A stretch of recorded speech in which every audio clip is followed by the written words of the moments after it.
Hello everyone. नमस्कार आप सभी को। Very good morning to all. एक बार फिर से सिलेक्शन वे पर आप सभी का स्वागत है।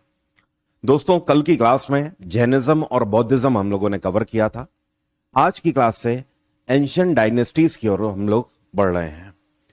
एंशियंट डायनेस्टीज का मतलब यह है कि प्राचीन काल में जहां की हम लोग बात कर रहे थे, उस टाइम पीरियड में भारत में कौन कौन से इंपॉर्टेंट वंश हुए हैं, फिर चाहे वो उत्तर भारत की बात हो या दक्षिण भारत की बात हो। इस चैप्टर में हम लोग उन सभी वंशों को कवर करेंगे। तो साथ में एक बात और आप ध्यान रखें कि ये जो एंशियंट डायनेस्टी चैप्टर है, ये इंपॉर्टेंट तो है ही और साथ में थोड़ा सा लेंदी भी है, क्योंकि जहां से एंशियंट डायनेस्टीज खत्म होंगी वहीं से आपका मिडवल स्टार्ट हो जाएगा। मतलब मध्यकालीन भारत स्टार्ट हो जाएगा और एंशियंट हिस्ट्री खत्म हो जाएगी। तो एक तरीके से आप ये भी बोल सकते हो कि एंशियंट हिस्ट्री का लास्ट और सबसे लेंदी चैप्टर है एंशियंट डायनेस्टीज। एक क्लास में नहीं खत्म होगा, हो सकता है 3 से 4 क्लासेस इसमें लग जाए। ठीक है, मेरी आवाज सभी को क्लियर है? एक बार कंफर्मेशन दे दो ताकि मैं आगे बढ़ूं, फिर बाद में ऐसा ना हो कि किसी तक आवाज नहीं जा रही थी या मैं दिखाई नहीं दे रहा था किसी को। Very good morning to all. भाई, मेरे आवाज सभी को क्लियर है? मुझे आप सुन पा रहे हैं और देख पा रहे हैं क्लियरली?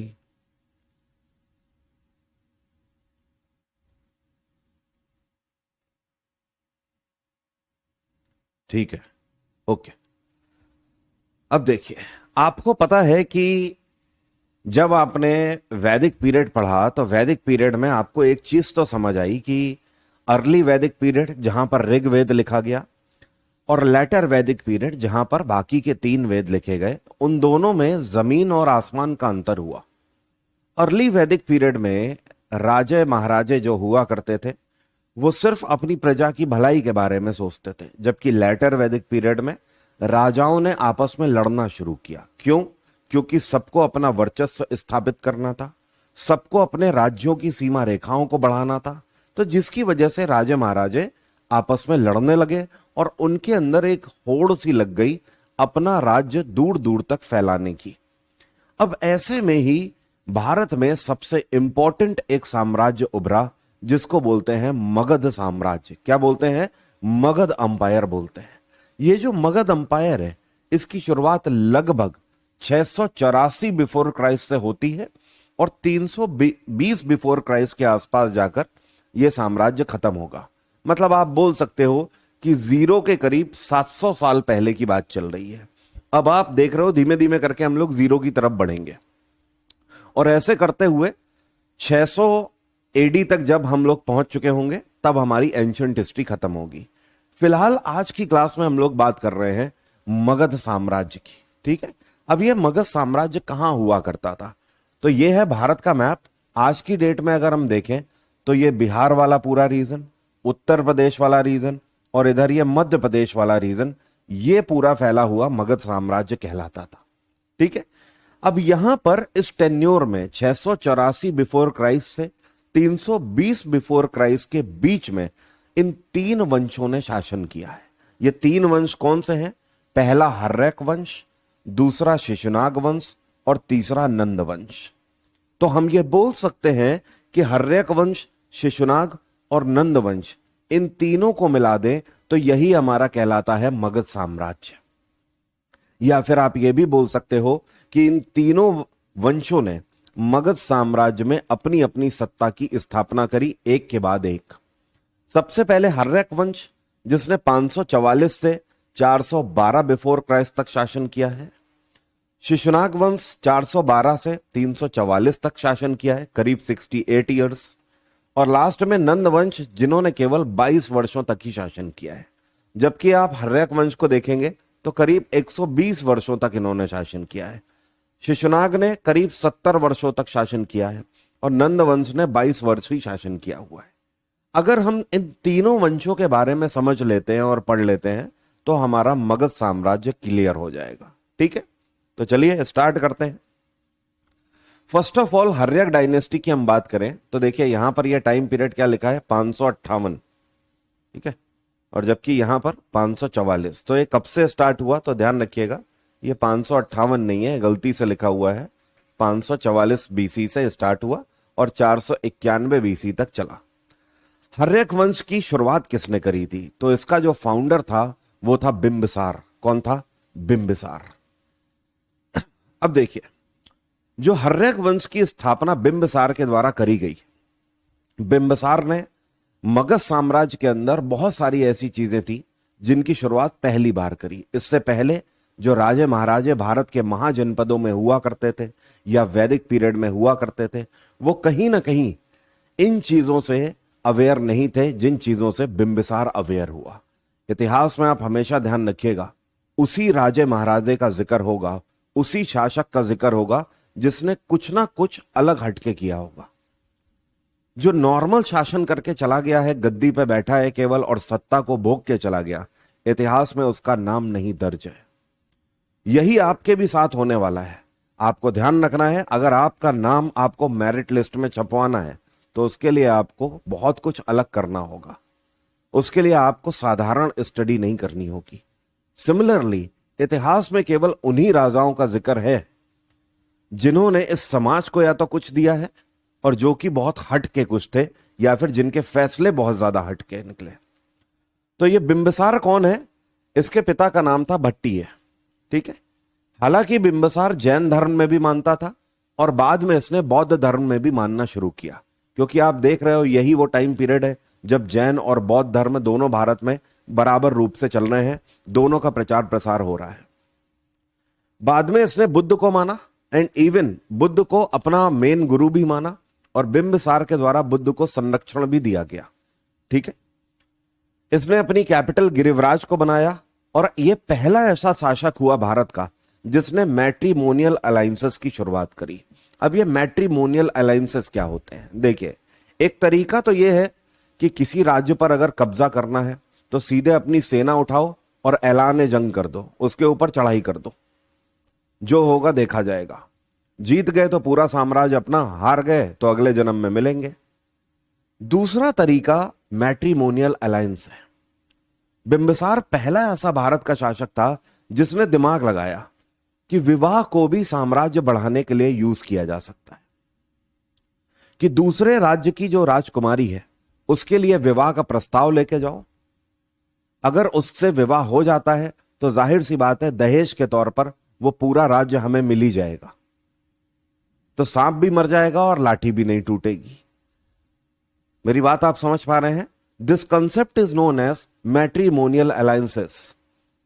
यहां से राजाओं ने इस चीज की शुरुआत करी कि किसी दूसरे राज्य की राजकुमारी से विवाह करना और उसके पिता बदले में वो पूरा राज्य उस शासक को दे दिया करते थे। इस तरीके से साम्राज्य भी बढ़ जाता था और कहीं ना कहीं विवाद या फिर क्लैशेस नहीं होते थे, क्योंकि अगर विवाद है दो साम्राज्यों के बीच में तो भले ही आप जीत रहे हो, लेकिन लॉन्ग टर्म में आपका मैन पावर भी लगेगी, आपका पैसा भी लगेगा, आप ये सारी चीजें उनसे हमेशा बचने में लगाते रहेंगे ना। जबकि मैट्रिमोनियल अलायंसेस में ऐसा कुछ भी होना ही नहीं है। इससे पहले भारत के कोई भी ऐसे राजे महाराजे नहीं थे वैदिक पीरियड में जिन्होंने अपनी सेना को स्थायी रूप से रखा हो। स्थायी रूप से रखने का मतलब यह है कि इससे पहले जो राजे महाराजे होते थे वो जब कहीं पर भी लड़ाई लड़नी होती थी या फिर कोई भी दूसरा राज्य उनके राज्य पर आक्रमण करता था तो वहां के शस्त्रागार खोल दिए जाते थे। मतलब वहां के ऐसे वेपन्स डिपार्टमेंट खोल दिए जाते थे कि लोग जितने भी राज्य के होते थे वो सब आम जनता तलवार लेकर, तीर भाले लेकर लड़ने उतर जाती थी, क्योंकि राज्य के लोगों की ही जिम्मेदारी होती थी अपने राज्य को बचाना। अगर नहीं बचा पाएंगे तो उनके घरों के अंदर लुटेरे घुस जाएंगे। लेकिन ये पहला ऐसा शासक बना जिसने कहा कि ऐसे बात नहीं बनेगी। इसने कहा कि एक प्रॉपर मिलिट्री होनी चाहिए जिसका काम ही है राज्य की सुरक्षा करना। तो क्वेश्चन आपसे पूछा जाता है कि प्राचीन काल में सबसे पहला ऐसा शासक कौन था जिसने वैवाहिक संबंधों के आधार पर राज्य की स्थापना करी? तो आंसर क्या होगा? बिंबिसार। दूसरा क्वेश्चन ऐसा पूछता है, प्राचीन काल में पहला ऐसा राजा या शासक जिसने अपनी सेना को स्थायी तौर पर रखा? तो भी आंसर होगा बिंबिसार। बिंबिसार ने मैट्रिमोनियल अलायंसेस के अंतर्गत 3 महिलाओं से विवाह किया था। पहली पत्नी कोशला देवी, उसके अलावा लिच्छवी की राजकुमारी, ठीक है, जिनका नाम था चेलेना, ठीक है। तो चेलेना से विवाह किया और उसके बाद जो लिच्छवी है उस पर अपना आधिपत्य जमाया। तीसरी पत्नी थी खेमा। खेमा पंजाब के राजा की पुत्री थी। इस तरीके से पंजाब वाले रीजन पर भी कब्जा किया। अब इनमें से जो चेलेना है, चेलेना का बेटा पता है कौन है? चेलेना का बेटा है अजातशत्रु। कौन है? अजातशत्रु। बिंबिसार को दूसरी रानियों से पुत्र की प्राप्ति नहीं हुई, चेलेना से एक बेटे की प्राप्ति हुई, अजातशत्रु। जाहिर सी बात है गद्दी पर कौन बैठेगा? अजातशत्रु। लेकिन जो अजातशत्रु है ये दिमाग से एक तरीके से आप बोल सकते हो बहुत महत्वाकांक्षी है, ठीक है। अब बचपन से ही बड़ा ही नटखट है, बचपन से ही अपने पिता की गद्दी की तरफ देखता है। 9 से 10 साल की उम्र का ही है केवल, और तब से चाहने लगता है कि कब उसके पिता गद्दी से हटेंगे और वो उस गद्दी पर बैठेगा मगध की। ऐसे में आग में घी का काम एक चीज करती है। आपको पता ही है बिंबिसार ने संरक्षण दिया किसको? तो बिंबिसार ने संरक्षण दिया गौतम बुद्ध को, ठीक है। और गौतम बुद्ध के खिलाफ कौन था? गौतम बुद्ध के खिलाफ थे देवदत्त। तो देवदत्त ने इस बात का फायदा उठाया, क्योंकि देवदत्त गौतम बुद्ध का कुछ बिगाड़ नहीं सकते थे।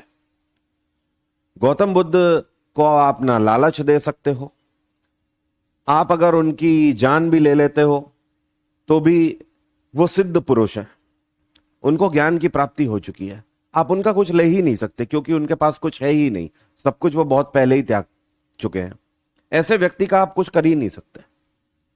देवदत्त को बड़ी जेलसी होती थी बुद्ध की लोकप्रियता से। तो देवदत्त ने क्या किया, जो अजातशत्रु है इसको भड़काना शुरू किया, ठीक है, भड़काना शुरू किया अजातशत्रु को। किसके खिलाफ? उसके ही पिता के खिलाफ, बिंबिसार के खिलाफ भड़काना शुरू किया।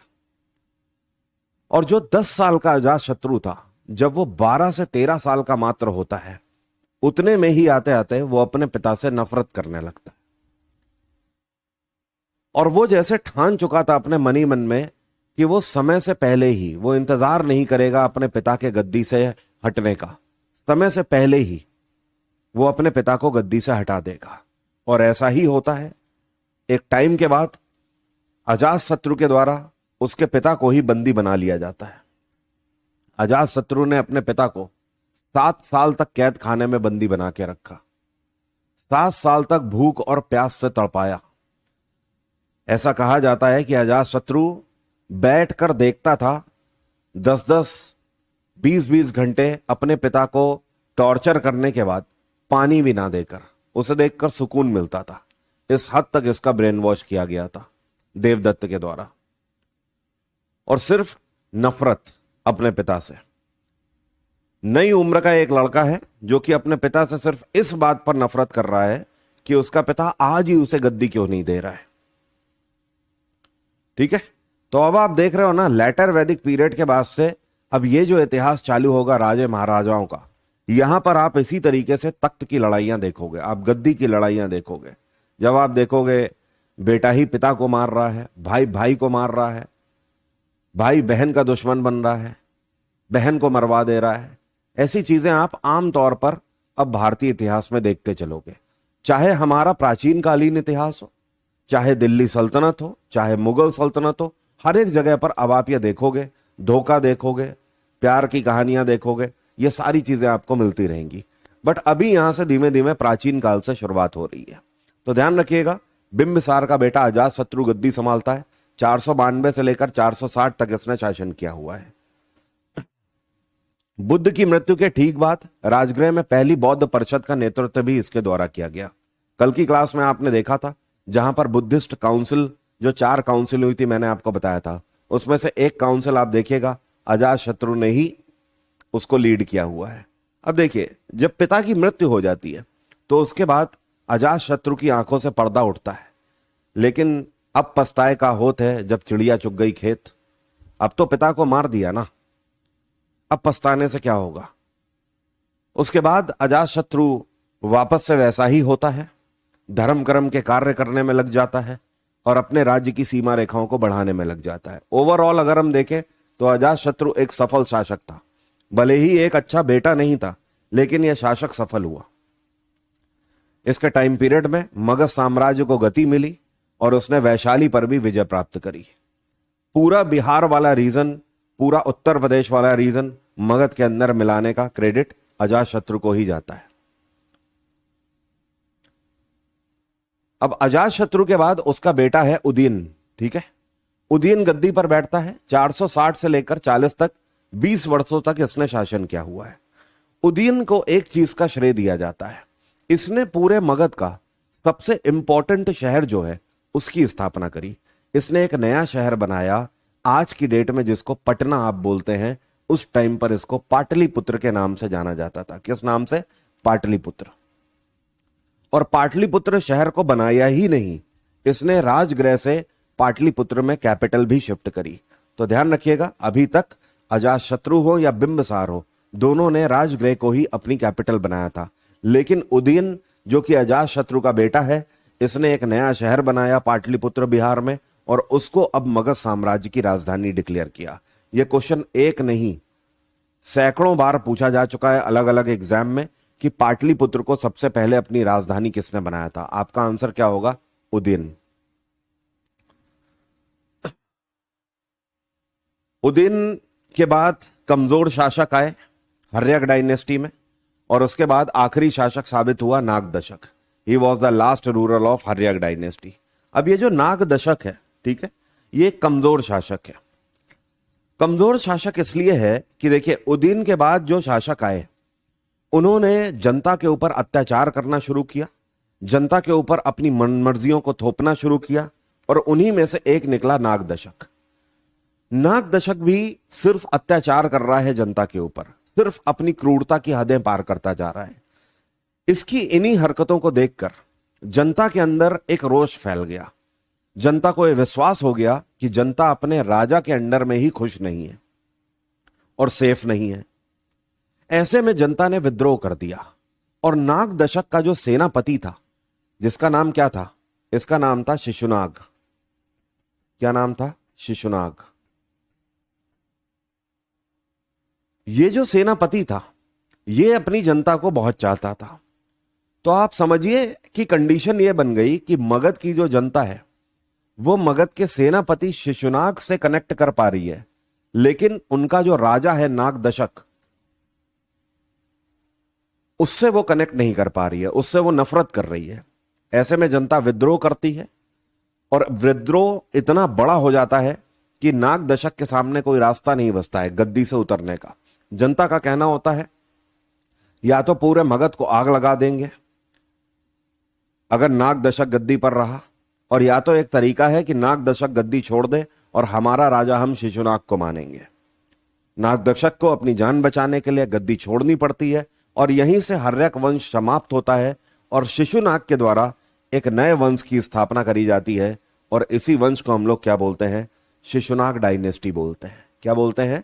शिशुनाग डायनेस्टी।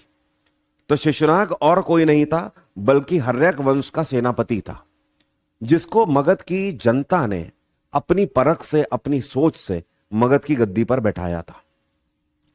शिशुनाग वंश का टेन्योर 412 से 344, करीब 68 वर्षों का है टेन्योर। इसने कैपिटल फिर से चेंज करी। देखिए, अभी उदयन ने पाटलिपुत्र को कैपिटल बना दिया था, लेकिन इसने फिर से राजगृह को ही कैपिटल बनाया। ठीक है, तो ये अपने आप में इंपॉर्टेंट क्वेश्चन है कि आपसे क्वेश्चन पूछता है शिशुनाग ने अपनी कैपिटल किसको बनाया।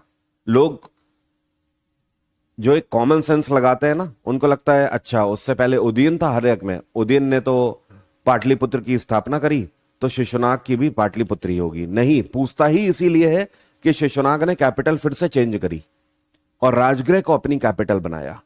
शिशुनाग के शासनकाल में अवंती राज्य पर विजय प्राप्त कर उसे मगध साम्राज्य में मिला लिया गया। अब ये अवंती राज्य का मतलब क्या है? अवंती का मतलब आज की डेट में एमपी वाले रीजन की बात हो रही है। ठीक है, इसी को अवंतिका भी बोला जाता है। प्राचीन काल में उज्जैन का नाम अवंतिका हुआ करता था। ठीक है, तो एमपी वाला जो पूरा रीजन है उसको मगध साम्राज्य में मिलाने का श्रेय किसको जाता है?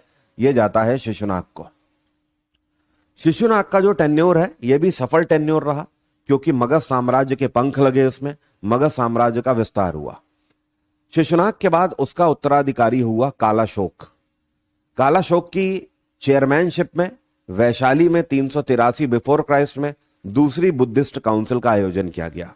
कल की क्लास वाली पीडीएफ में देखिएगा, आपके पास सेकंड बुद्धिस्ट काउंसिल आप देखिएगा किसकी लीडरशिप में करी गई है, तो वहां पर लिखा होगा कालाशोक। और कालाशोक कौन है? शिशुनाग का बेटा है।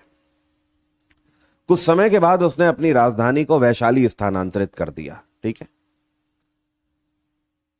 अभी जो कालाशोक है इसका टाइम पीरियड 395 से लेकर 367 बिफोर क्राइस्ट का है।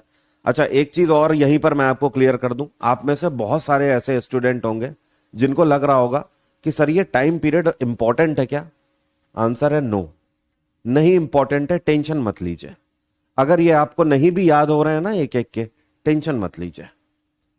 आपको ऑन एन एवरेज पूरे अंपायर का टाइम पीरियड याद होना चाहिए, एक एक शासक का टाइम पीरियड आपको याद होने की जरूरत नहीं है। लेकिन हाँ, जैसे ही आप दिल्ली सल्तनत में आगे चल के एंटर करोगे, मुगल अंपायर में आओगे, वहां पर एक एक शासन का भी, मतलब एक पर्टिकुलर बादशाह हो या सुल्तान हो या कोई भी शासक हो, उसका टेन्योर भी याद रखना इंपॉर्टेंट होगा। एंशिएंट हिस्ट्री में आपको इनके टेन्योर याद रखना इंपॉर्टेंट नहीं है, कभी नहीं आपसे पूछे जाते हैं।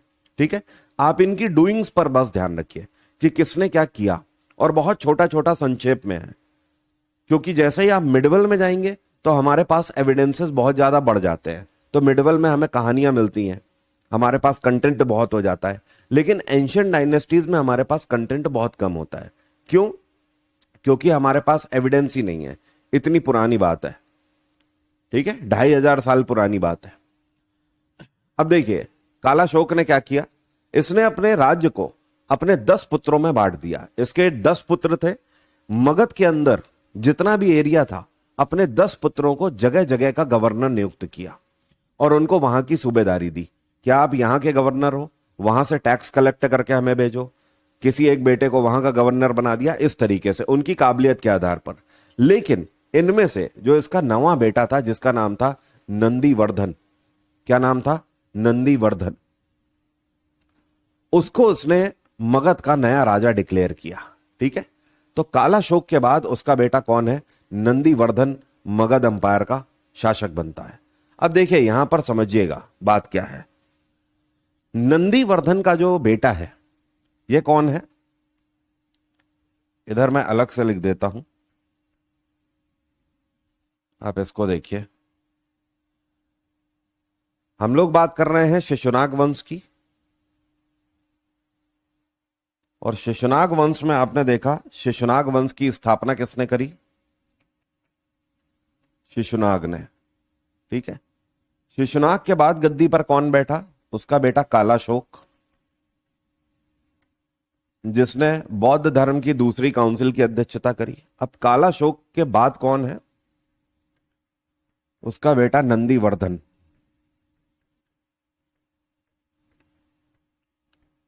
ठीक है, और नंदीवर्धन के बाद गद्दी पर कौन बैठेगा? इसका नाम है महानंदिन। महानंदिन। ठीक है मेरे भाई, इतनी बात क्लियर है। अब यहां पर इक्वेशन को समझिएगा। जो महानंदिन है, ठीक है, महानंदिन ने एक शूद्र महिला से विवाह किया,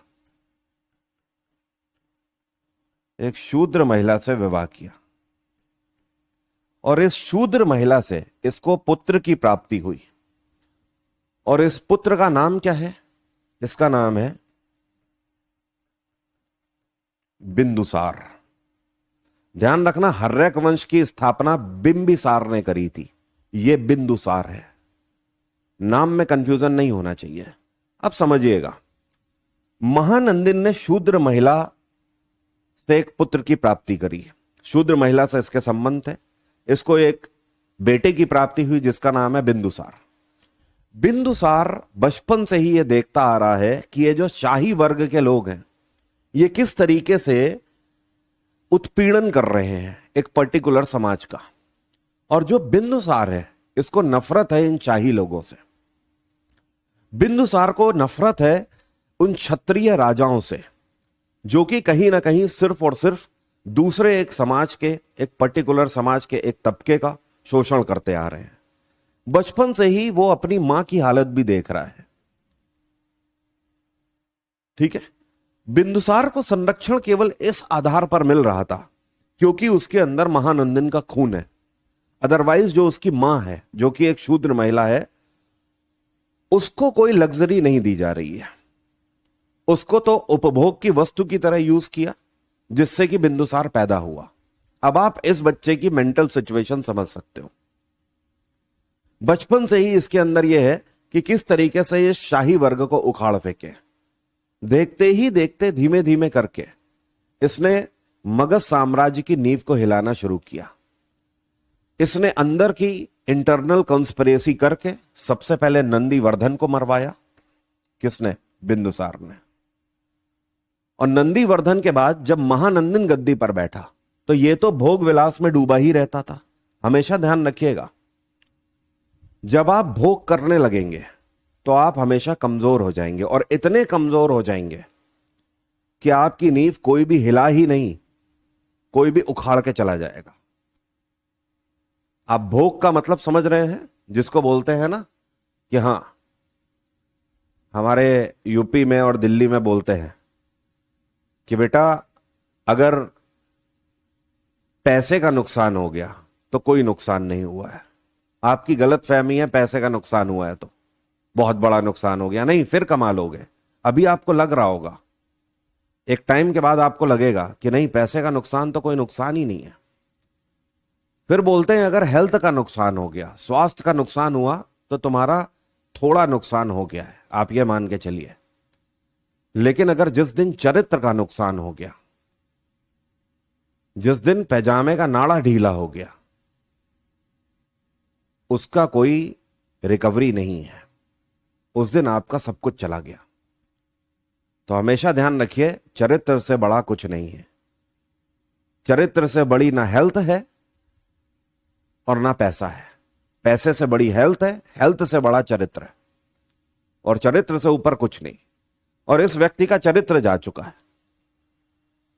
और वो नंदीवर्धन को मरवा ही चुका है, और अब इसकी उम्र भी हो चली है। और सीधे सीधे जो बिंदुसार है वो महानंदिन को मार देता है, और यहां से मगध साम्राज्य में एक नया तख्ता पलट होता है, और बिंदुसार एक नए वंश की स्थापना करता है।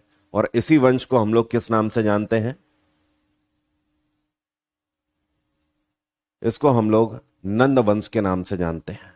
माफी चाहता हूं, यहां पर मैं बिंदुसार बोल रहा था, महापद्मनंद की यहां पर बात हो रही थी। महापद्मनंद की यहां पर बात हो रही थी। ठीक है, महापद्मनंद। ठीक है, तो महापद्मनंद शिशुनाग वंश के आखिरी शासक को गद्दी से उतार के, उसे मार के मगध साम्राज्य के आखिरी वंश की स्थापना करता है। और इस वंश का नाम क्या है? नंद वंश। ठीक है, अब देखिए, आगे बढ़ने से पहले कुछ क्वेश्चन देख लेते हैं जो सिंपली हमसे पूछे गए हैं। इन क्वेश्चंस पर नजर डालिए। जैसे कि पहला क्वेश्चन, शिशुनाग वंश का संस्थापक कौन है? आपको पता ही है, शिशुनाग के द्वारा ही शिशुनाग वंश की स्थापना करी गई। अब यहां पर देखिए, who was the last ruler of Shishunaga dynasty? तो यहां पर नंदीवर्धन है, आप नंदीवर्धन को हटा दीजिए, महानंदिन नाम ध्यान रखिएगा, महानंदिन। नेक्स्ट देखिए, शिशुनाग वंश ने अपनी राजधानी किसको बनाया था? तो इन्होंने अपनी राजधानी गिरिवराज और वैशाली को बनाया था। कुछ समय तक पाटलिपुत्र भी इनकी राजधानी रही है। तो ये तीनों ध्यान रखेंगे। इसके अलावा Kalashoka belongs to which dynasty? तो कालाशोक हम सभी को पता है शिशुनाग वंश से ही बिलोंग करता है। शिशुनाग का बेटा था कालाशोक, जिसने जैन धर्म की ही chaired second Buddhist council, Buddhist council, Jain बौद्ध धर्म की दूसरी जो मीटिंग थी उसकी लीडरशिप करी थी। When was the Shishunaga dynasty founded? आपको पता ही है 413 बिफोर क्राइस्ट में इस वंश की स्थापना हुई। शिशुनाग वंश का कार्यकाल क्या रहा? 413 से 345 तक। सिंपल सिंपल से क्वेश्चन बनते हैं, डायरेक्ट डायरेक्ट। शिशुनाग वंश कब से कब तक रहा? 413 से 345। नंदीवर्धन कौन था? तो नंदीवर्धन लास्ट रूलर नहीं था, सेकंड लास्ट रूलर था। और आखिरी शासक कौन था? लास्ट था, लास्ट कौन था? महानंदन। महानंदन। इतनी बात सभी को क्लियर है? यहां तक इतनी बात क्लियर है? सर स्टैटिक जी के अलग से करवाओगे क्या? भाई मैंने रिकॉर्ड करना भी शुरू कर दिया है। मैंने आपको बोला था ना, मुझे थोड़ा टाइम चाहिए, मैं आपको रिकॉर्डेड फॉर्मेट में एक ही बार में स्टैटिक जी के दूंगा, तो जिसको रिकॉर्ड करने में समय लगेगा। अब ऐसा नहीं कर सकते ना कि 2 क्लास रिकॉर्ड करी और वो आपको दे दूं। पूरा कोर्स उसको एक बनाने में समय लग रहा है, और क्योंकि मैं चाह रहा हूं A to Z एक ही बार में ऐसा हो कि उसके आगे और पीछे कुछ बचे ना, स्टैटिक जीके का सारा टेंशन ही खत्म हो जाए। तो उसके लिए बहुत मेहनत लगती है। आपकी क्लास के बाद फिर स्टडी अलग से करनी है, कंटेंट को फिल्टर करना है, फिल्टर करने के बाद फिर वो बनेगा पीपीटी फॉर्मेट में, उसके बाद फिर जाकर उसे रिकॉर्ड करना है। तो एक लंबी प्रक्रिया है, थोड़ा सा सब्र रखिए, परेशान ना होइए, आपके एग्जाम से पहले आपको मिल जाएगा। नाउ नंद वंश की स्थापना हो चुकी है। नंद डायनेस्टी लास्ट डायनेस्टी है मगध अंपायर की, ठीक है। 344 से लेकर 322 तक 22 वर्षों तक नंद वंश ने मगध के ऊपर शासन किया है। फाउंडर कौन है? महापद्मनंद। यह पहला गैर क्षत्रिय वंश था। अभी तक मगध साम्राज्य के अंदर जितने भी शासक थे, चाहे हर्यक वंश ले लो, चाहे शिशुनाग वंश ले लो, वो सभी शासक क्षत्रिय समाज से आते थे। लेकिन यह पहली बार ऐसा है कि कोई नॉन क्षत्रिय व्यक्ति मगध की गद्दी पर बैठ रहा है। और मैंने आपको इसका कारण भी बताया, क्योंकि ये जो पैदा हुआ है, महानंदिन ने शूद्र महिला से संबंध बनाए और तब जाकर यह पैदा हुआ। बचपन से ही जैसे इसने कसम खा रखी हो कि क्षत्रिय समाज का विनाश कर दूंगा, ये जो रॉयल्टी है ये बिल्कुल खत्म कर दूंगा, जिसके अंतर्गत एक पर्टिकुलर समाज का शोषण हो रहा है। और ऐसा ही इसने आगे चलकर किया।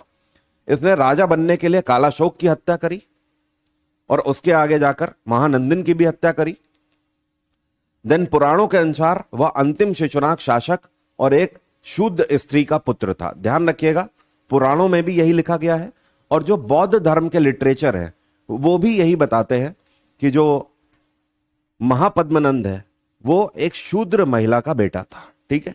जबकि जो जैन टेक्स्ट हैं दूसरी तरफ, वो ये बताते हैं कि कहीं ना कहीं वो एक नाई का पुत्र था। तो ओवरऑल चाहे आप नाई की बात कर लें, चाहे आप एक शूद्र महिला का बेटा उसे मान ले, आपको यह तो समझ आ जाएगा वो क्षत्रिय नहीं था, ठीक है। तो पहला नॉन क्षत्रिय किंग मगध की गद्दी पर कौन बैठ रहा है? महापद्मनंद। इसको कई और नाम भी दिए गए, जैसे कि इसको सर्व क्षत्रिय यंतक कहा गया। सर्व क्षत्रिय यंतक मतलब डिस्ट्रॉयर्स ऑफ क्षत्रिय। इसने गद्दी पर बैठते ही मगध साम्राज्य के अंदर जितने भी क्षत्रिय शासक थे उन सब का विनाश कर दिया एक ही बार में। 3 महीने के अंदर जितने क्षत्रिय शासक थे उनको जड़ से उखाड़ के फेंक दिया। इसको एकरात का टाइटल भी दिया गया। एकरात का मतलब पता है क्या है? सिर्फ एक ही शासक, सिर्फ एक शासक। अभी तक क्या होता था कि मगध साम्राज्य के अंदर छोटे छोटे कई शासक या गवर्नर हुआ करते थे। इसने यह कंसेप्ट ही खत्म कर दिया। जितने भी वो गवर्नर थे वो सब ज्यादातर क्षत्रिय थे, इसने उन सब को खत्म कर दिया, इसीलिए इसको एकरात का टाइटल दिया गया। उग्रसेन का मतलब क्या है? Owner of a huge army. Magadh साम्राज्य के अंदर सबसे बड़ी सेना रखने का श्रेय इसी को जाता है, महापद्मनंद को। यही कारण है कि इसको उग्रसेन का भी टाइटल मिला। तो ये 3 नामों से प्रसिद्ध है महापद्मनंद। सर्व क्षत्रिय यंतक इसलिए क्योंकि क्षत्रियों का विनाश करने वाला था। एकरात का टाइटल इसलिए क्योंकि सिर्फ एक ही राजा की उपाधि इसको दी गई। और उग्रसेन का मतलब सबसे बड़ी आर्मी रखने वाला। इसने कई राज्यों के साथ साथ कलिंग को भी मगध साम्राज्य में शामिल कर लिया। कलिंग का मतलब आज की डेट में जो उड़ीसा वाला रीजन है। नाउ यू कैन इमेजिन कि यह अपने आप में कितना सफल शासक रहा। मगध साम्राज्य ऊपर बिहार से लेकर उत्तर प्रदेश से लेकर मध्य प्रदेश तक फैला हुआ था, ठीक है। लेकिन इसने ये सारी चीजें तो करी ही करी, उसके अलावा उड़ीसा वाले रीजन को भी मगध साम्राज्य में मिला लिया, जिसको तब कलिंग के नाम से जानते थे। तो आप इसको एक सफल शासक के रूप में देखते हो हमेशा। महापद्मनंद के बाद अब देखिए, उसका बेटा धनानंद गद्दी पर बैठ रहा है, ठीक है। धनानंद नंद वंश का और मगध साम्राज्य का आखिरी शासक साबित होता है। महापद्मनंद एक जितना ही बेहतरीन शासक, जिसने मगध साम्राज्य को नए पंख लगाए, मगध साम्राज्य का बहुत दूर दूर तक विस्तार किया। मगध साम्राज्य के अंदर एक समाज का ऐसा तबका जिसके ऊपर लगातार शासक अत्याचार कर रहे थे, उन सबको पीड़ा से बचाया महापद्मनंद ने। वहीं दूसरी तरफ इसका बेटा जो धनानंद है, यह मूर्ख प्रवृत्ति का शासक है और हमेशा भोग विलास में डूबा रहने वाला शासक है, और साथ में बहुत ही दुष्ट प्रवृत्ति का है। वो कहते हैं ना कि पिता की बनी बनाई जागीर जिसको मिल जाती है, उसका दिमाग जमीन पर नहीं होता है। धनानंद के साथ यही था। इसका पिता जिस स्थिति से उठा था और जिस तरीके से महापद्मनंद ने मगध को संभाला, उसके जस्ट विपरीत धनानंद बैठा। राज दरबार में सुबह से ही सिर्फ महिलाओं का नृत्य प्रोग्राम चालू हो जाना, महिलाओं के ऊपर डेली के डेली हजारों सोने के सिक्के उड़ाना, शराब के नशे में धुत रहना और अपने नोबल्स की बेइज्जती करना, किसी को भी मारने का आदेश दे देना, जनता के बीच में कभी ना जाना, जनता के लिए कोई नई योजनाएं ना लेकर आना, और जब भी जो खजाना है वो कम पड़ने लगे तो जनता के ऊपर अनाप शनाप टैक्स लगा देना। इस तरीके की हरकतें धनानंद की थी, जिसकी वजह से मगध की जो जनता थी वो बड़ी मुश्किल में आने लगी। मगध की जनता जैसे कि ईश्वर से मना रही हो बार बार कि कब धनानंद ईश्वर को प्यारा हो जाए, कब धनानंद इस दुनिया को छोड़कर जाए। हर कोई इससे परेशान है। अब ऐसे में भारत में एक गुरु हुआ करते थे और इनका नाम क्या था? इनका नाम था चाणक्य। चाणक्य के बारे में भी बता देता हूं। इनका नाम क्या था? चाणक्य। अब ये इनका रियल नेम नहीं है। इनका रियल नेम क्या था? इनका रियल नेम था विष्णुगुप्त। क्या नाम था? विष्णुगुप्त। ये इनका रियल नेम था। अब ये किसके बेटे थे? तो इनके पिता का नाम था, इनके पिता का नाम था चाणक्य। क्या नाम था? चाणक्य। क्योंकि ये चाणक्य के बेटे हैं, इस वजह से इनका नाम पड़ा चाणक्य। चाणक्य के बेटे को क्या कहा गया? चाणक्य कहा गया। और इनका गोत्र क्या है? तो इनका गोत्र था कौटिल्य। कौटिल्य। तो यही कारण है कि इनको कौटिल्य के नाम से भी जाना जाता था। तो तीन नाम हैं, या तो विष्णुगुप्त बोल लीजिए, या तो कौटिल्य बोल लीजिए, या तो चाणक्य बोल लीजिए। व्यक्ति एक ही है। तक्षशिला विश्वविद्यालय में पढ़ाते हैं। तक्षशिला आज की डेट में आपका यह पाकिस्तान वाले रीजन में आता है। पाकिस्तान में प्राचीन काल में एक शहर को, प्राचीन काल में भारत का वो हिस्सा जहां पर आज पाकिस्तान है, वहां पर एक शहर को पुरुषपुर के नाम से जाना जाता था। यह भारत है, यहां पर पुरुषपुर हुआ करता था। आज की डेट में जिसका नाम बदल के पेशावर हो चुका है। तो ये जो पाकिस्तान का पेशावर है ना, ये प्राचीन काल में भारत का पुरुषपुर हुआ करता था। और पुरुषपुर में तक्षशिला यूनिवर्सिटी थी। इस तक्षशिला विश्वविद्यालय में आचार्य चाणक्य पढ़ाते थे। भारत के जितने भी राजे महाराजे हैं, उनके जो राजकुमार हुआ करते थे, वो शिक्षा दीक्षा के लिए इसी तक्षशिला विश्वविद्यालय में आते थे। आगे चल के पृथ्वीराज चौहान ने भी तक्षशिला विश्वविद्यालय से ही अपनी पढ़ाई पूरी करी थी। यह विद्यालय इतना महत्वपूर्ण था कि पूरे सेंट्रल एशिया से, चाइना से और यूरोपियन रीजन से कई सारे स्कॉलर्स तक्षशिला विश्वविद्यालय में पढ़ने आते थे और आचार्य चाणक्य उन सबके गुरु थे। चाणक्य को यह पता लग चुका था कि मैसिडोनिया की तरफ से एक सरफिरा निकला हुआ है जो कि ईरान इराक के पूरे रीजन को जीतता हुआ, जिसको फारस उस टाइम पर बोलते थे, उसको जीतता हुआ भारत की तरफ बहुत तेजी से बढ़ रहा है। और इस सरफिरे का नाम क्या है? इसका नाम है अलेक्जेंडर, जिसको सिकंदर भी बोलते हैं। चाणक्य को यह पता लग रहा था क्योंकि चाणक्य तक्षशिला विश्वविद्यालय में थे। इसके अलावा दुनिया भर के कई स्कॉलर्स इनसे मिलने आते थे। इनको दूर दूर की, मीलों दूर की सारी खबर रहा करती थी।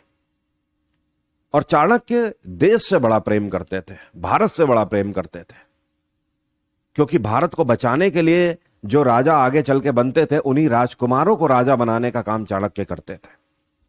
जब चाणक्य को यह पता लगता है कि अलेक्जेंडर नाम का एक सरफिरा भारत की ओर चलता चला आ रहा है, पूरे फारस को जीत चुका है और अब उसका अगला टारगेट भारत है। सिंधु नदी तक बस पहुंचने की देरी है। सिंधु नदी जैसे ही पार करेगा, उसके बाद भारत के सामने बड़ी स्थिति खड़ी हो जाएगी। ऐसे में चाणक्य तक्षशिला विश्वविद्यालय से निकलते हैं मगध आने के लिए। और मगध में गद्दी पर कौन बैठा हुआ है? मगध में बैठा हुआ है गद्दी पर धनानंद। कौन बैठा हुआ है? धनानंद। चाणक्य को एक चीज और परेशान कर रही होती है। वो क्या? चाणक्य जब भी भारत में भ्रमण के लिए जाते होते हैं तो वो ये देखते होते हैं कि किसी एक राज्य में जनता बहुत खुश है अपने राजा से, किसी दूसरे राज्य में जाके देख रहे हैं तो देख रहे हैं जनता बड़ी दुखी है, तीसरे राज्य में जाके देख रहे हैं तो चाणक्य देखते थे कि जनता पर अत्याचार हो रहा है, लगातार उससे टैक्स वसूला जा रहा है, राजा तो भोग विलास में डूबा हुआ है, राजा मजे मार रहा है, जनता का कुछ हो इसके बारे में मुश्किल से ही सोचने वाला कोई है। तो चाणक्य के दिमाग में एक चीज उत्पन्न होती रहती थी कि क्यों ना हम अखंड भारत का निर्माण करें। यह भारत तो एक ही भूमि है ना, एक ही द्वीप इसको कहा जाता है ना, सब कॉन्टिनेंट की तरह देखा जाता है। तो फिर इस एक भूमि भारत के अंदर अलग अलग राज्य के अंदर लोगों की स्थिति अलग अलग क्यों है? जब भारत एक है तो फिर भारत के लोगों की स्थिति भी एक ही होनी चाहिए। और ये जो लोगों की स्थिति अलग अलग हो रही है, ये सिर्फ उनके शासकों की वजह से है। तो क्यों ना अखंड भारत का निर्माण किया जाए जो कि सिर्फ एक शासक से चले। और शासक भारत का ऐसा होना चाहिए जो कि भारत की संप्रभुता और अखंडता को बनाकर रखे। कोई ऐसा काबिल शासक गद्दी पर बैठाया जाए जो पूरे भारत को एक साथ लेकर चले, यह नहीं कि अपना अपना साम्राज्य बढ़ा रहा हो। कोई ऐसा व्यक्ति गद्दी पर बैठे जो कि दूसरे देशों से हो रहे आक्रमणों से भारत को बचाए, ना कि सिर्फ अपने राज्य के अंदर भोग विलास कर रहा है।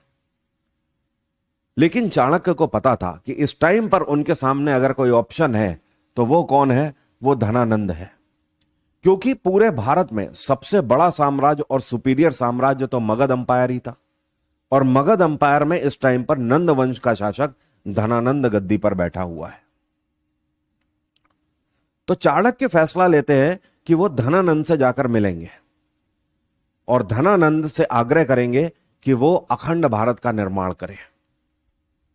साथ में वो इस वजह से भी धनानंद के पास जा रहे हैं कि धनानंद को ये बताने कि पश्चिम की तरफ से मैसिडोनिया से एक पगला निकल के आ रहा है अलेक्जेंडर, जो कि किसी भी वक्त भारत के सिंधु तट पर पहुंच सकता है और भारत पे सीधा आक्रमण करेगा। उससे बचना बहुत मुश्किल होगा उस टाइम पर, अगर अभी से कोई रणनीति नहीं बनी तो। जब चाणक्य पहुंचते हैं, धनानंद अपनी गद्दी पर बैठा हुआ है, नृत्य सभा का आयोजन चल रहा है, महिलाएं नाच रही हैं, तबले बज रहे हैं, हारमोनियम बज रहे हैं, सारी चीजें जो भी म्यूजिकल इंस्ट्रूमेंट होते होंगे। वैसे हमें म्यूजिकल इंस्ट्रूमेंट्स के बारे में कुछ पता नहीं है अभी तक, वो हमें गुप्त डायनेस्टी के टाइम पीरियड पे पता लगेगा, बट कुछ तो बसता ही होगा, भले ही हमें पता नहीं है, साक्ष्य नहीं मिले हैं। अब चाणक्य जब दरबार में पहुंचते हैं तो धनानंद के पास जाके दरबारी बताता है कि आचार्य चाणक्य आए हैं तक्षशिला विश्वविद्यालय से। और चाणक्य का वो ऑरा था कि बड़े बड़े राजे महाराजे चाणक्य के आगे नतमस्तक होते थे, क्योंकि कभी ना कभी वो चाणक्य से ही पढ़े थे, चाणक्य के ही गुरुकुल में शिक्षा दीक्षा ली थी।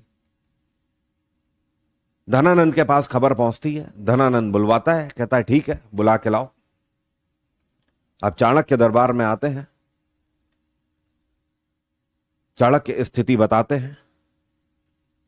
चाणक्य का कहना होता है कि अलेक्जेंडर मैसिडोनिया से चल चुका है, पूरे फारस पर कब्जा कर चुका है और भारत की तरफ तेजी से बढ़ रहा है। तो धनानंद, मैं तुम्हें यहां पर एक चेतावनी देने ये आया हूं कि केवल उसका सामना अगर कोई कर सकता है तो मगध साम्राज्य ही कर सकता है। तो तुम डट के खड़े हो जाओ, क्योंकि अगर तुम चाहोगे तो ही भारत बच पाएगा। धनानंद का कहना है कि अगर आप ही इतने बड़े हितैषी हो तो आप ही जाके लड़ लो, मुझे कुछ नहीं पड़ी है, मैं अलेक्जेंडर से नहीं लड़ूंगा, मुझे मेरा मगध साम्राज्य मुबारक हो, मैं मगध साम्राज्य में ही खुश हूं। ऐसे लोग कल भी भारत में थे, ऐसे लोग आज भी भारत में हैं, जो सिर्फ अपनी छोटी सत्ता देखते हैं, जो ये नहीं समझते कि भारत प्रोटेक्ट है तो ही तुम्हारी सत्ता है। और धनानंद ने भी यही गलती करी। उसके मद में सिर्फ और सिर्फ मगध ही चढ़ा हुआ है। साथ में चाणक्य ये भी बात रखते हैं कि तुम्हें अखंड भारत का निर्माण करना चाहिए, अगर तुम्हें किसी भी चीज की जरूरत है तो मैं तुम्हारी मदद करने को तैयार हूं, लेकिन एक ही भारत के अंदर जनता की अलग अलग स्थितियां होना यह ठीक नहीं है। धनानंद ऐसे में मजाक उड़ाता है चाणक्य का, क्योंकि चाणक्य सुंदर नहीं दिखते थे, कॉम्प्लेक्शन डार्क था। इसके अलावा चाणक्य, आप ये बोल सकते हो कि चेहरा सुंदर नहीं था। तो ऐसे में जो धनानंद है वो असाधारण डिक्लेयर कर देता है चाणक्य को। नशे में धुत है, मद में है, अपने घमंड में है चूर, और भरी जनसभा में चाणक्य को असाधारण कहता है और आसन छोड़ने का अपना निर्देश देता है और बोलता है यहां से निकल जाओ। चाणक्य से उनके जीवन में पहली बार किसी ने ऐसी बात करी थी। पहली बार इतनी बड़ी जनसभा में, जहां पर चाणक्य को सब हाथों हाथ लेते थे, पहली बार कोई उनसे इस तरीके की बेइज्जती कर रहा था उनकी। चाणक्य वहीं पर अपनी चोटी खोलते हैं और प्रतिज्ञा लेते हैं कि आज के बाद मगध पर तभी कदम रखूंगा जब नंद वंश का विनाश कर दूंगा। मगध साम्राज्य की स्थापना बिना नंद वंश के करूंगा। और वहीं पे यह ऐलान करते हैं कि बहुत जल्द अखंड भारत का निर्माण करूंगा नंद वंश के ऊपर कदम रख के। यह मेरी प्रतिज्ञा है और तब तक मैं अपनी चोटी नहीं बांधूंगा। चाणक्य ने जो प्रतिज्ञा ली वो तो पूरी करी। इधर में जो अलेक्जेंडर है वो भारत के तट तक आ पहुंचा हुआ है। अब चाणक्य जो है ये वापस तक्षशिला विश्वविद्यालय आ गए हैं और चाणक्य अब दिन और रात सिर्फ यही सोच रहे हैं कि किस तरीके से अखंड भारत का निर्माण किया जाए। चाणक्य सिर्फ चारों तरफ एक ही चीज खोज रहे हैं कि कोई ऐसा योद्धा मिले, कोई एक ऐसा व्यक्ति मिले जिसके अंदर उन्हें छवि दिख जाए आने वाले अखंड भारत के सम्राट की। लेकिन ऐसा कोई मिल नहीं रहा है। चाणक्य को समझ आ जाता है कि तक्षशिला विश्वविद्यालय में बैठे बैठे अगर वो प्रतीक्षा करेंगे तो मौका उनके पास चल के नहीं आएगा। जब कोई वस्तु चाहिए होती है, कोई चीज चाहिए आपको, तो उसके लिए आपको खाक छाननी होती है। और जब आप खाक छानते हो तो ये प्रकृति भी आपसे जुड़ने लगती है और वो वस्तु आपके पास लाकर खड़ी कर देती है।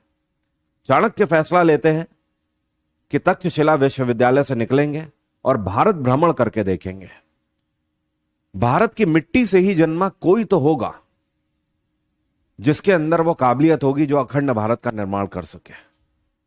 बशर्ते मेरे सामने आ जाए पहचान तो मैं लूंगा ही, क्योंकि चाणक्य ने आज तक एक नहीं सैकड़ों राजाओं को बनाया होता है। उनके अंदर काबिलियत होती है देखकर पहचान जाने की कि किसके अंदर राजा के गुण हैं।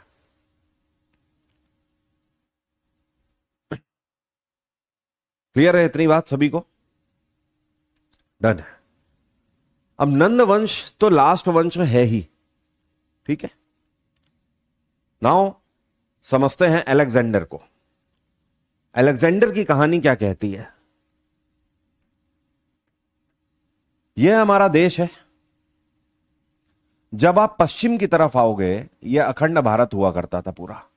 जब आप और इधर आएंगे तो आज की डेट में जो ईरान इराक वाला रीजन है, इसको तब फारस के नाम से जानते थे। किस नाम से? फारस के नाम से जानते थे। जब आप और पश्चिम की तरफ आओगे तो ये ग्रीस है, ठीक है। या आप बोल सकते हो ग्रीस एक पर्टिकुलर लोकेशन है और ग्रीक कंट्रीज कई सारे थे, ठीक है। इसमें से एक जगह है जिसका नाम है मैसिडोनिया। क्या नाम है? मैसिडोनिया। मैसिडोनिया के एक शासक हुआ करते थे जिनका नाम था फिलिप द्वितीय।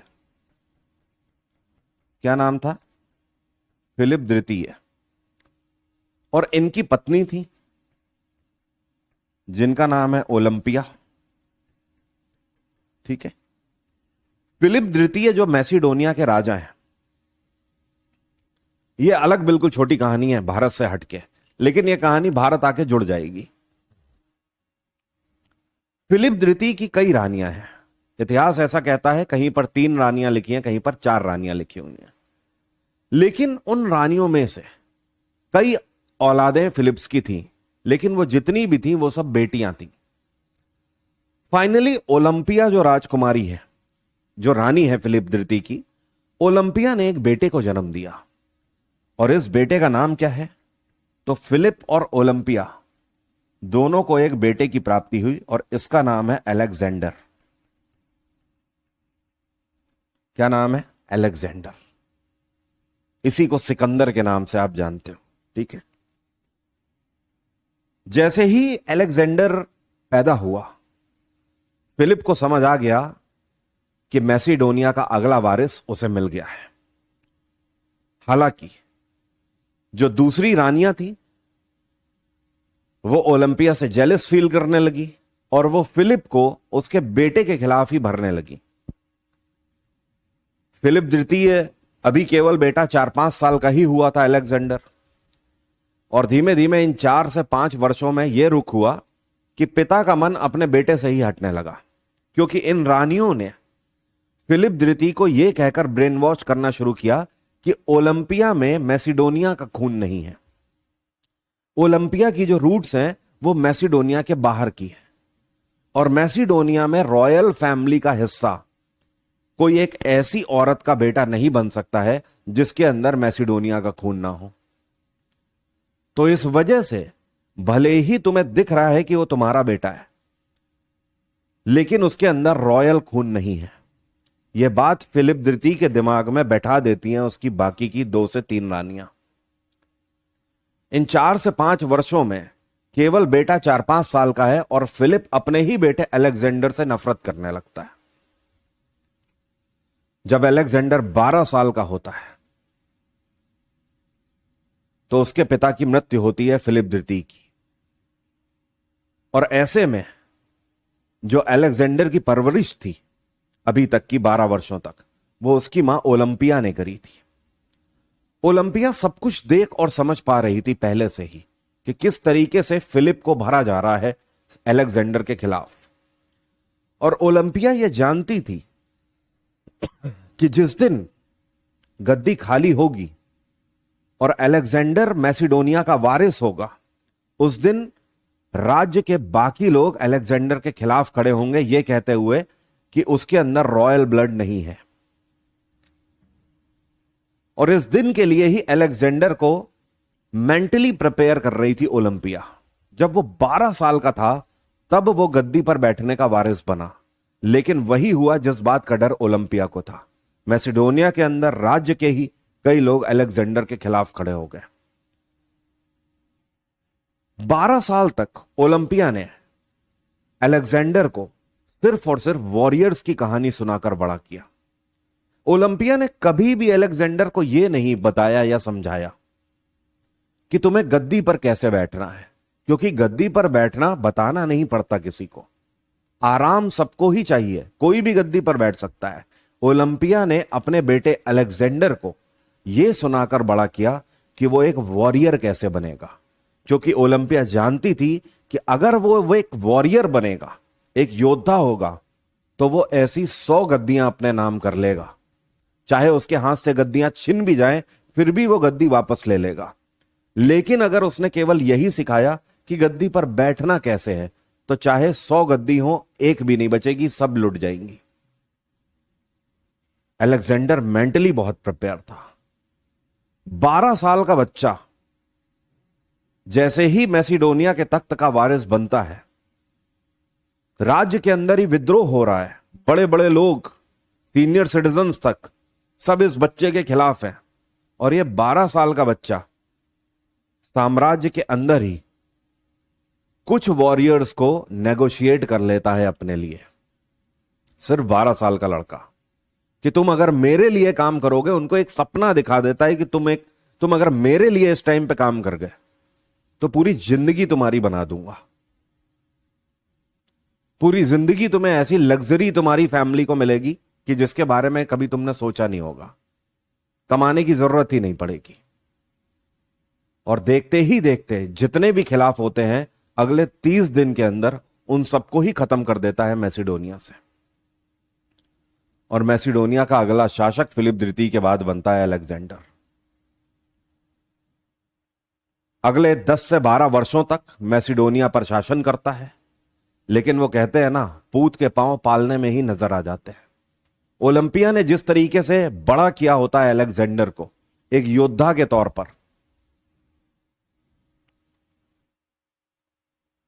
तो योद्धाओं की एक खास बात होती है, वो कभी बैठ के गद्दी गर्म नहीं करते हैं। जितने ये होते हैं ना, जिनको विरासत में मिला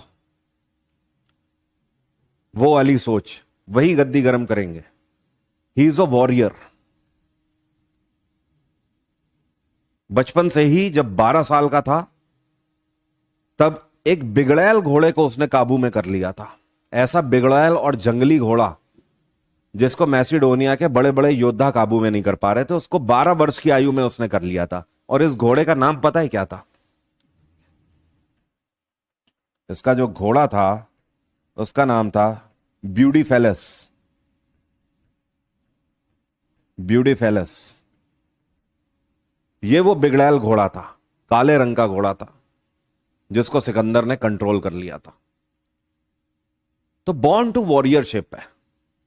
10-12 साल जब गद्दी पे बैठा रहता है मैसिडोनिया की, उसको लगता है मैं अपनी जिंदगी में कर ही क्या रहा हूं।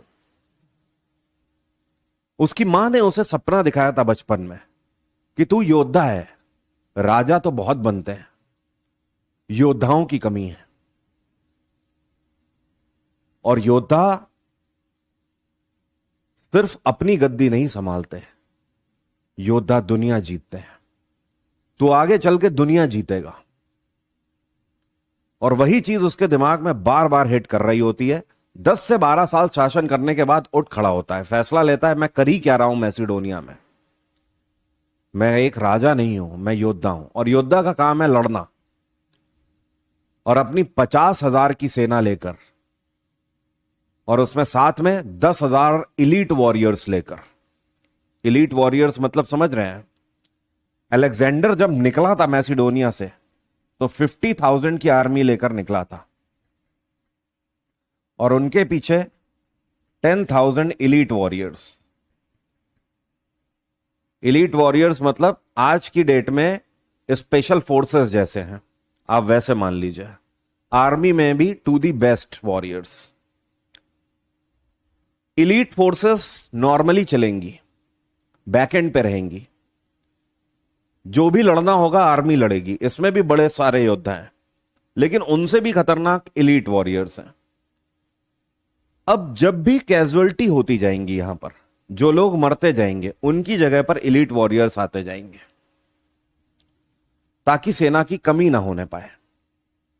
तो 10,000 रिजर्व फोर्सेस लेकर वो निकला था, और मैसिडोनिया से निकलता है, आगे बढ़ते हुए फारस पहुंचता है, और पूरे फारस पर देखते ही देखते कब्जा करता है।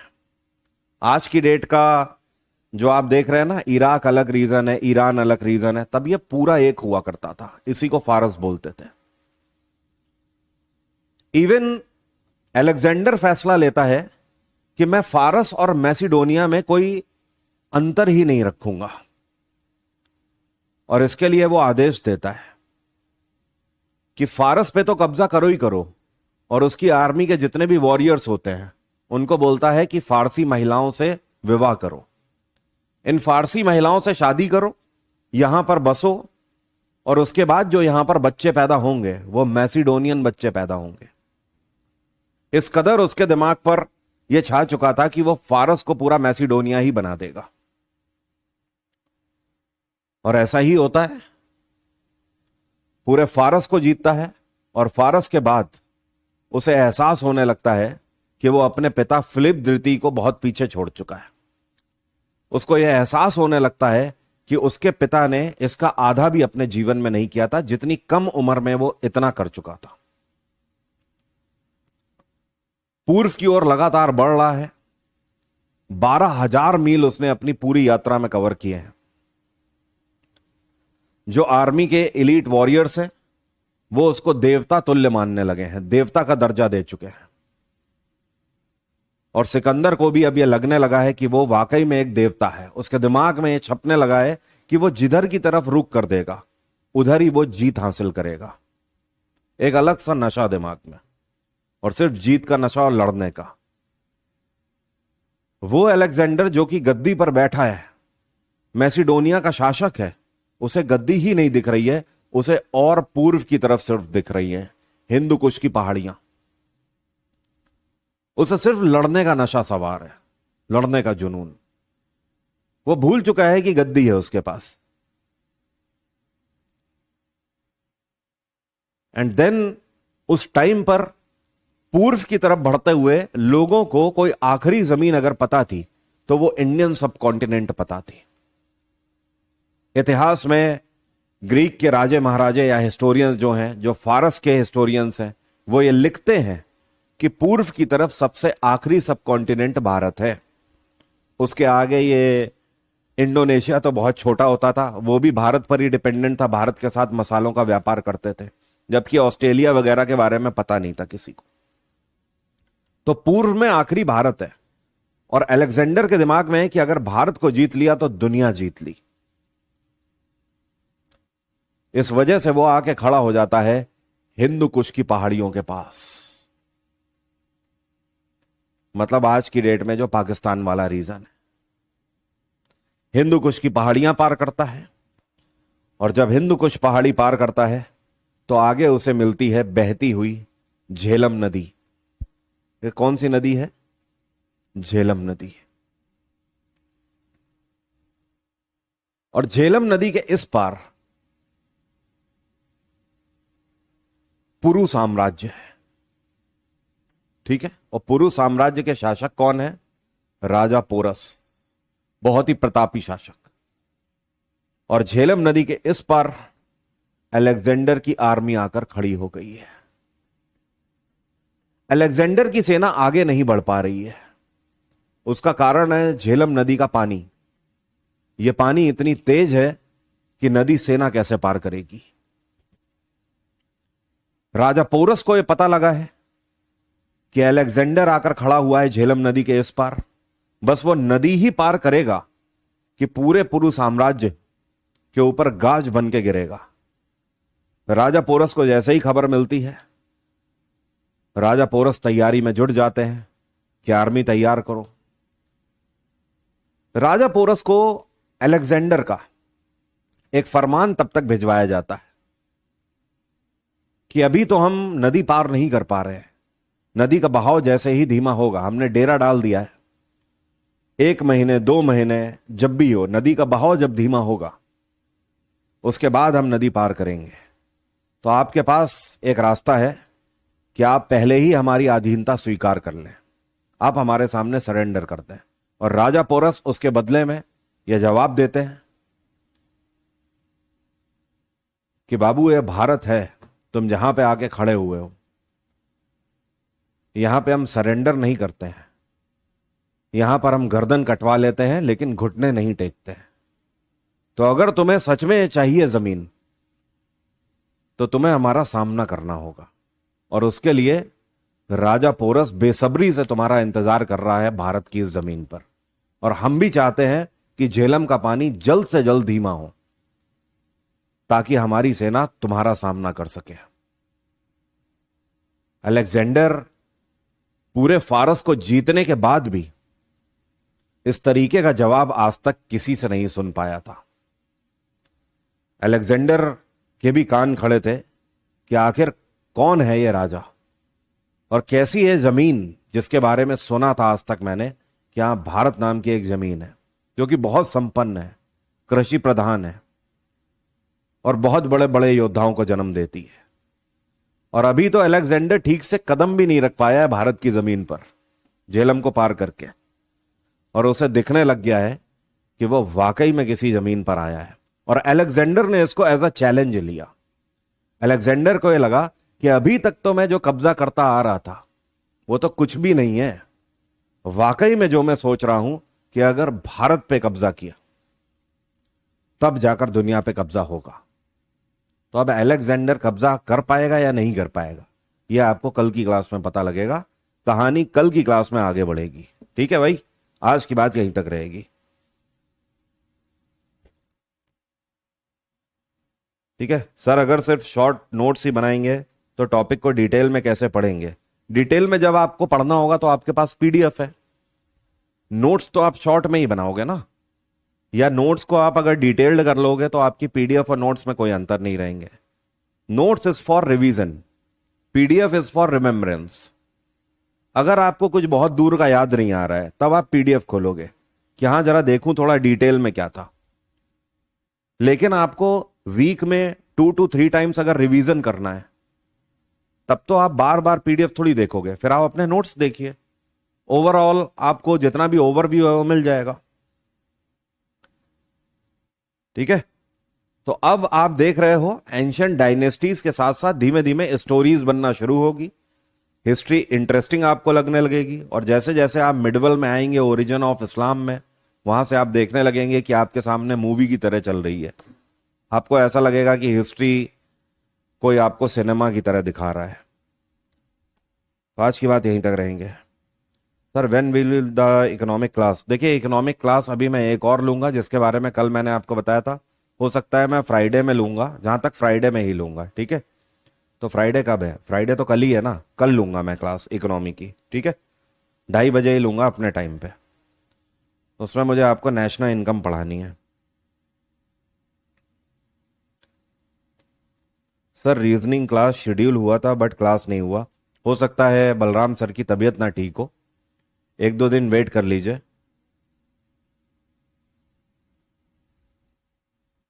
ठीक है, सुमित का कहना है सर बिंदुसार तो चंद्रगुप्त का पुत्र था।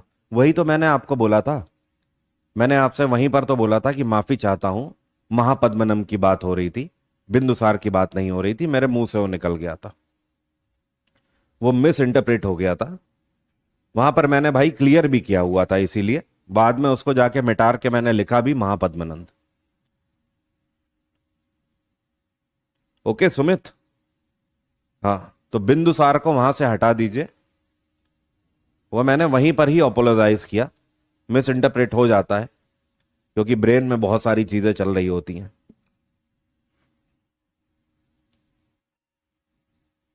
कल के क्लास का पीडीएफ दे दीजिए, अभी मैं अपलोड करा रहा हूं।